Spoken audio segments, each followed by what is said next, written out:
प्यारे साथियों, आप सभी का स्वागत करता हूं अपने एमआरएस स्टडी परिवार में।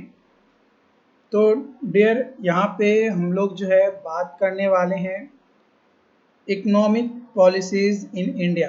ये जो सब्जेक्ट्स है आपका, इसका 2022 में जो क्वेश्चन पूछे गए थे उन क्वेश्चंस को डिस्कस करेंगे। तो 2022 में जो क्वेश्चन पूछा गया था उसमें जो फर्स्ट क्वेश्चन था वो आपका फिल इन द ब्लैंक्स और वन लाइनर क्वेश्चंस थे। तो मैं यहाँ पे जो टॉपिक दिया गया है उस टॉपिक को पहले समझाऊंगा, जो भी टॉपिक से रिलेटेड क्वेश्चंस है, और उसके बाद उसका क्या आंसर हो सकता है वो मैं आपको यहाँ पे बताऊंगा। तो चलिए, सबसे पहला जो क्वेश्चंस आपका दिया गया है इसमें बोला गया है कि मिक्स्ड इकोनॉमी सिस्टम। तो सबसे पहले समझते हैं कि मिक्स्ड इकोनॉमी सिस्टम होता क्या है। तो mixed economy system in India के बारे में बात किया जाए तो ये एडॉप्ट किया गया हिस्टोरिकली। मिक्स सिस्टम ये कंबाइंड एलिमेंट्स होता है आपका मार्केट इकोनॉमिक और प्लान्ड इकोनॉमिक दोनों का। ये जो सिस्टम है ये इवॉल्व किया हुआ है over time and has undergone various reforms. इसके अंदर कई सारे रिफॉर्म्स हुए मिक्स्ड इकोनॉमिक के अंदर, बट जो कोर प्रिंसिपल्स था मिक्स्ड इकोनॉमिक का वो सेम था, उसमें कोई ज़्यादा चेंजेस देखने को नहीं मिला। तो in mixed economy government and private sector है ना, गवर्नमेंट और private sector both play significant role in economic है ना। इकोनॉमिक में प्राइवेट और गवर्नमेंट यानी प्राइवेट सेक्टर और पब्लिक सेक्टर, ये दोनों सेक्टर जो है इम्पॉर्टेंट रोल जो है निभाता है। तो यहाँ पे आपका क्वेश्चंस क्या था, क्वेश्चंस देखो, यहाँ पे आपका क्वेश्चंस था कि अ mixed economic system, mixed economic system is a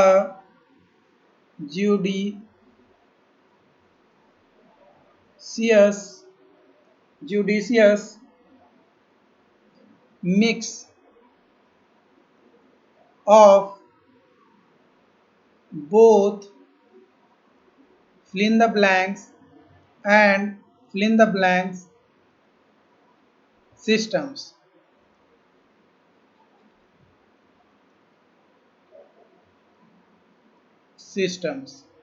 तो यहाँ पे क्या हो जाएगा, बोथ गवर्नमेंट यानी पब्लिक सिस्टम और प्राइवेट सेक्टर या सिस्टम है ना, पब्लिक सिस्टम और प्राइवेट सिस्टम, इन दोनों का क्या था, मिक्स जुडिशियस होता है जब मिक्स्ड इकोनॉमी की बात आती है तब। प्राइवेट सेक्टर में बात किया जाए तो India encourage private enterprise and has variant private sector that is responsible for a significant portion of economic activities. कई सारे वैसे इकोनॉमिक एक्टिविटीज़ हैं जिसमें पूरा का पूरा सिग्निफिकेंट रोल किसका होता है, प्राइवेट सेक्टर का होता है।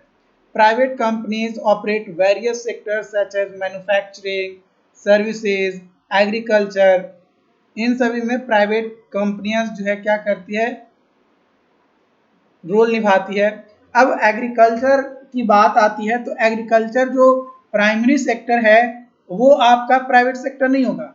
एग्रीकल्चर का जो रॉ प्रोडक्ट है ना, जो रॉ मटेरियल है वो जिस कंपनी में जाएगा है ना, तो किसानों से जब कंपनी में मटेरियल जाएगा तो वो जो मटेरियल गया और उसके बाद वहां से जो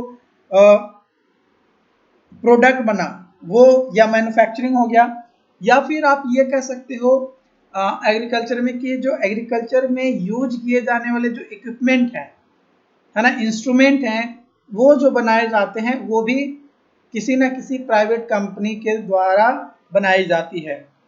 these companies are driven by market force and aim to maximize profit है ना।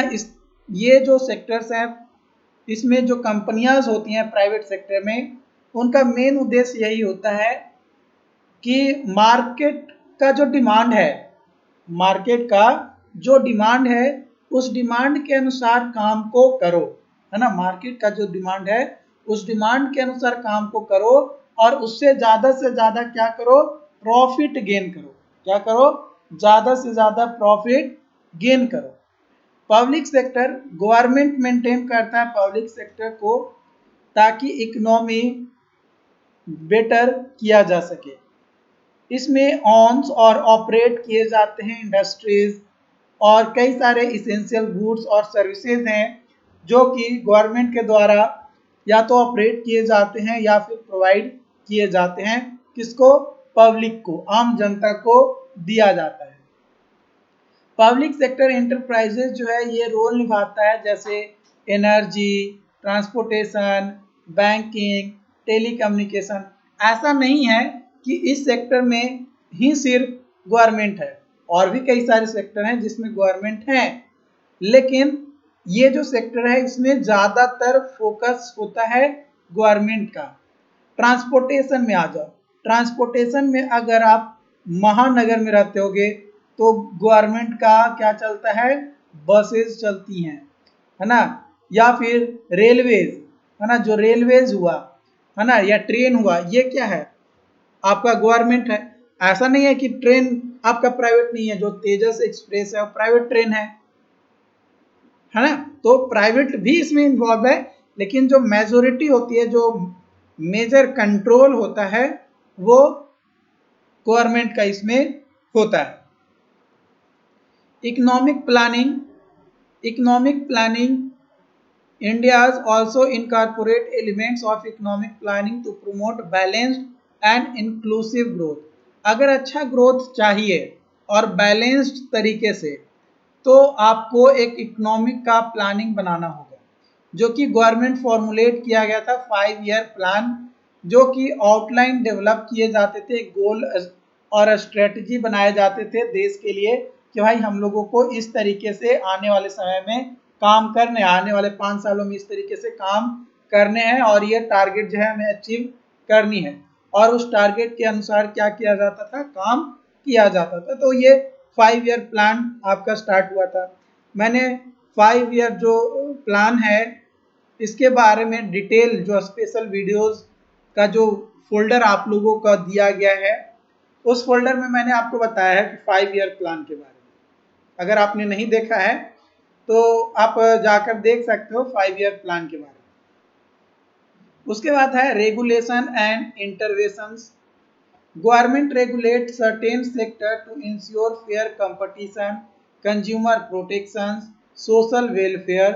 इसके लिए गवर्नमेंट जो है कई सारे लॉज, पॉलिसीज वगैरह क्या करते हैं, रेगुलेट करते हैं और ये इन्फोर्स करते हैं। जो भी लेबर स्टैंडर्ड्स या इन्वायरमेंटल प्रोटेक्शन या पब्लिक हेल्थ से रिलेटेड जो भी लॉज हैं, पॉलिसीज हैं, उसको क्या करता है, इन्फोर्स करता है, लागू करता है।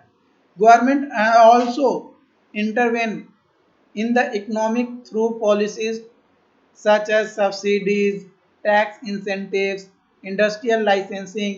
इन सभी पॉलिसीज के थ्रू भी गवर्नमेंट क्या करता है, इकोनॉमिक में अपना हाथ मारता है कि भाई इकोनॉमिक इस तरीके से डामाडोल हो रहा है, डामाडोल ना हो उसके लिए कई सारे पॉलिसीज वगैरह लाए जाते हैं। Market force, India has recognized the importance of market force in determining prices, supply और डिमांड। मार्केट फोर्स ये बेसिकली हमें बताता है कि भाई कोई भी प्रोडक्ट का क्या पैसा रखा जाए और कितना रखा जाए, कितना हमें बनाकर प्रोवाइड करना है, कितने लोगों का डिमांड है, ये सभी चीज़ें इसके अंतर्गत आती है। तो force of supply and demand influence the allocation of sources and functioning of market, है ना। मार्केट का फंक्शनिंग और एलोकेशन, रिसोर्सेज कहाँ पे लोकेटेड है, वहाँ से लाना फिर ले जाना, कहाँ लेकर जाना है, इस चीज़ को यहाँ पे जो है ध्यान रखा जाता है। The private sector operates based on market principle, जो प्राइवेट सेक्टर है ये मार्केट का प्रिंसिपल्स के बेसिस पे यानी कितना डिमांड है उसके अनुसार काम करता है। Pricing mechanism largely determine the distribution of goods and services.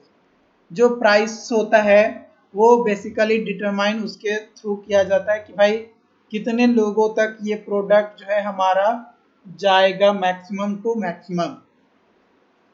Social welfare program, India's mixed economic incorporate various social welfare program, जिसका एम ये होता है कि पोवर्टी को रिड्यूस किया जाए, एजुकेशन को बढ़ाया जाए, हेल्थ केयर बढ़िया किया जाए और जो सेफ्टी है फॉर पॉपुलेशंस वो जो है प्रोवाइड किए जाए। जो गवर्नमेंट इंप्लीमेंट करते हैं स्कीम्स जैसे Mahatma Gandhi national rural employment guarantee act, MNREGA, public health care initiatives, subsidised food distribution through public distribution system PDS, तो ये सभी जो है कई बार जो है प्रोग्राम वगैरह भी चलाए जाते हैं। अगला क्वेश्चन है आपका, क्वेश्चन जो पूछा गया है उसमें पूछा गया है कि जो प्लानिंग कमीशन है इंडिया में वो किस ईयर सेटअप किया गया था, है ना। In which year planning commission is set up. तो यहाँ पे हम लोग प्लानिंग कमीशन के बारे में सबसे पहले बात करेंगे। ऐसे प्लानिंग कमीशन के बारे में मैंने ऑलरेडी बताया है क्योंकि प्लानिंग कमीशन जो है गवर्नमेंटल बॉडीज था जिसका इस्टेब्लिशमेंट जो है 1950 में किया गया था। कब किया गया था? 1950 में आपका किया गया था, जो कि 5 ईयर जो प्लान लाए गए थे स्टार्टिंग में उसको मैनेज करने के लिए प्लानिंग कमीशंस बनाए गए थे। लेकिन बाद में चलकर इसका नाम 2015 में, है ना, 2015 में इसका नाम चेंज करके क्या रख दिया गया था? नीति आयोग। नीति आयोग का फुल फॉर्म होता है national institute for transforming India. ये नीति आयोग का फुल फॉर्म होता है नीति का। ओके, है ना, जो कि कब स्टैब्लिश किया गया था? 1 जनवरी 2015 को।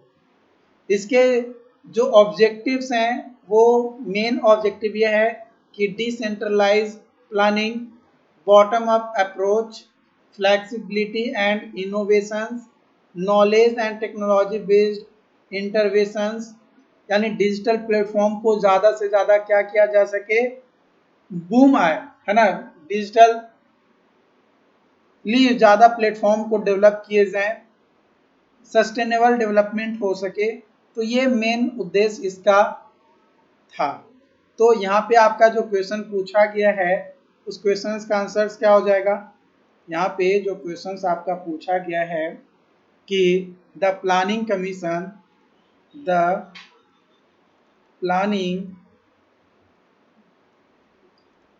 Commission of India was set up in the year, fill in the blanks पे 1950 आ जाएगा। बस सो सिंपल था, है ना। 2 क्वेश्चंस आपके बन गए। चलिए आगे बढ़ते हैं। अगला क्वेश्चन है, यहाँ पे पहले क्वेश्चंस भी मैं लिख देता हूँ साथ में। क्वेश्चन है आपका यहाँ पे कि list to major reforms brought about as part of liberalization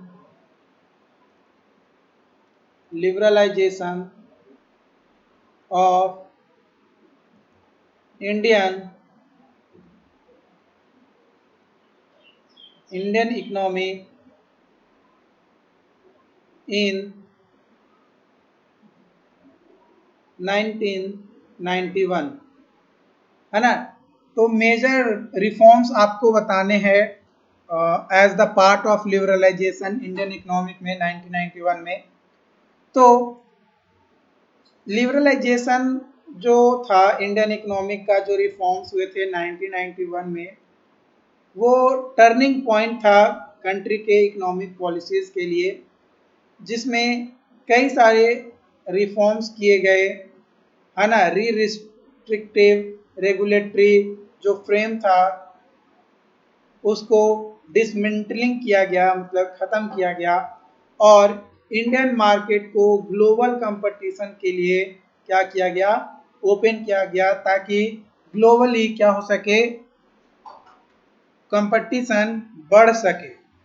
तो जो मेजर रिफॉर्म इम्प्लीमेंटेड हुए थे ड्यूरिंग दिस पीरियड, यानी लिबरलाइजेशन जब हुआ, है ना, लिबरलाइजेशन जब हुआ उस दौरान पहला था एबॉलिशंस ऑफ इंडस्ट्रियल लाइसेंस। जो इंडस्ट्रियल लाइसेंस जो पहले दिए जाते थे कि भाई आप हमसे परमिशन लो, चाहे आपको छोटा से छोटा काम ही क्यों ना करना हो, है ना, आपको हमसे परमिशन लेना होगा, यानी गवर्नमेंट से आपको परमिशन लेना होगा। वो चीज़ को क्या किया गया, ख़त्म किया गया। इसके अलावा जो फॉरेन इन्वेस्टमेंट था उसमें भी क्या किया गया, छूट दिया गया, है ना। जो भी टैरिफ वगैरह लगाए जाते थे उसमें कम किए गए, ताकि फॉरेन के लोग आए और अपने इंडिया में इन्वेस्टमेंट कर सके। और जो जॉइंट वेंचर्स था वो बनाए गए कि भाई गवर्नमेंट के साथ साथ प्राइवेट कंपनी दोनों साथ मिलकर कुछ नया बनाते हैं, तोड़ फोड़ करते हैं। इसके अलावा trade liberalization, exchange rate reforms, fiscal reforms, financial sector reform, public sector reforms, intellectual properties right reforms, regulatory reforms, ये सारे रिफॉर्म्स जो है हमारे हुए थे। कब? आपका जब लिबरलाइजेशन आपका चल रहा था, उन्हें लिबरलाइजेशन जब हुए इकोनॉमिक रिफॉर्म 1991 में, तो उसके अंतर्गत ये आपके मेजर थे जो कि आपका लिबरलाइजेशन का पार्ट था। लेकिन इसमें आपको पूछा कितना, तो मात्र 2। तो 2 का बस नाम ही ले देंगे तो आपको 2 नंबर मिल जाएगा। आपको ज़्यादा डिटेल में लिखने की ज़रूरत नहीं है। अगर आप चाहो तो डिटेल में उसको लिख सकते हो, बट अगर आप नहीं चाहो तो उतना डिटेल में लिखने की ज़रूरत नहीं है, काम आपका चल जाएगा।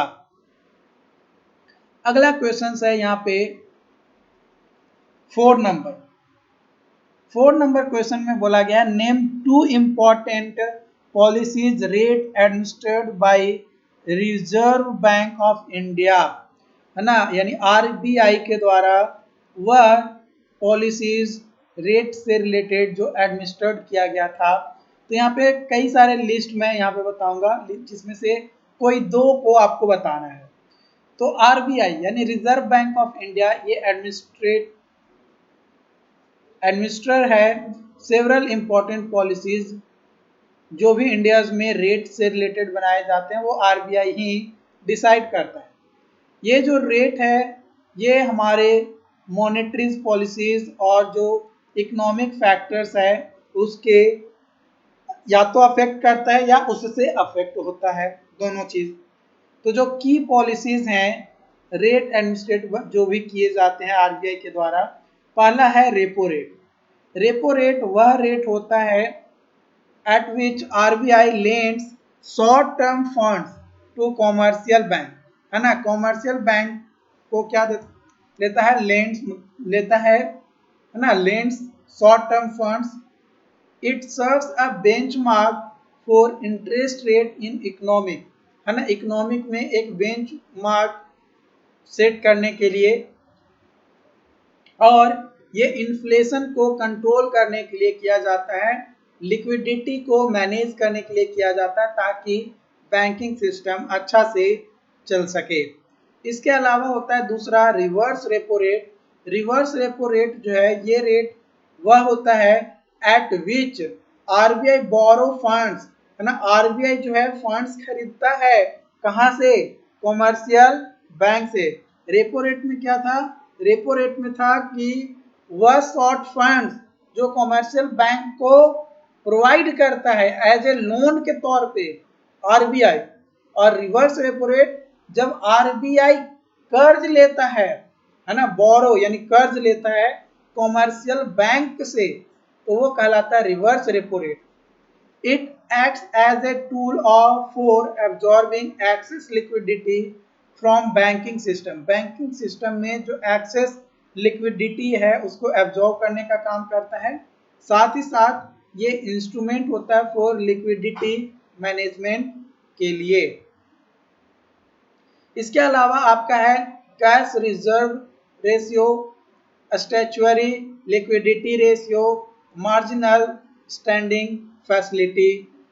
जो कैश रिजर्व रेशियो है, यह वह रेशियो होता है या वह पोर्शन होता है बैंक डिपॉजिट का that commercial bank are required to maintain with RBI in the form of reserve, है ना। रिजर्व के तौर पे आरबीआई के को रखता है, वही हम मिनिमम एक अमाउंट आपको दे रहे हैं, इतना जो है आपको रखना है, तो वो कैश रिजर्व रेशियो कहलाता है। स्टैच्यूअरी लिक्विडिटी रेशियो, ये वह परसेंटेज होता है बैंक्स का एनडीटीएल जो कि मेंटेन होता है in the form of specific liquid assets such as cash, gold, approved security, है ना। इसका मेन यही होता है कि भाई कि कॉमर्शियल बैंक में मिनिमम इतना पैसा आपको रखना है ना, मिनिमम आपको उतना पैसा रखना है, तभी आप बैंक में ट्रांजेक्शन कर पाएंगे। अगर उससे पैसा कम हुआ तो आप ट्रांजेक्शन जो है नहीं कर पाएंगे। ये जो है यहाँ पे बताया जाता है। जो SLR है यानी स्टैच्यूअरी लिक्विडिटी रेशियो। उसके बाद आता है marginal standing facility. Marginal standing facility rate जो है, ये वह रेट होता है एट विच बैंक जो है borrow funds overnight from RBI against approved securities. कुछ अप्रूव्ड सिक्योरिटीज के तौर पे प्रोवाइड करता है बैंक, जो कमर्शियल बैंक्स होते हैं वो, और वहां से जो कमर्शियल बैंक है वो क्या करता है, बोरो यानी कर्ज लेता है कि भाई मेरे खाता में इतना रुपया है, आप हमें इतना रुपया क्या करो, लोन जरा दे दो। तो ये आपका मार्जिनल स्टैंडिंग फैसिलिटी रेट होता है। आई होप कि आज का सेशंस आपको समझ में आया हो। तो यहाँ पे भी आपका जो है दो ही नाम पूछा गया था, तो आप कोई भी दो का नाम दे सकते हो। ओके, तो आज के लिए इतना ही रखते हैं, मिलते हैं अगली अपडेट के साथ, ताकि आपको और भी चीज़ें समझ में आ सके। और अगर आप YouTube पे हमारी इस वीडियोस को देख रहे हैं तो चैनल को सब्सक्राइब ज़रूर कर लीजिएगा, है ना।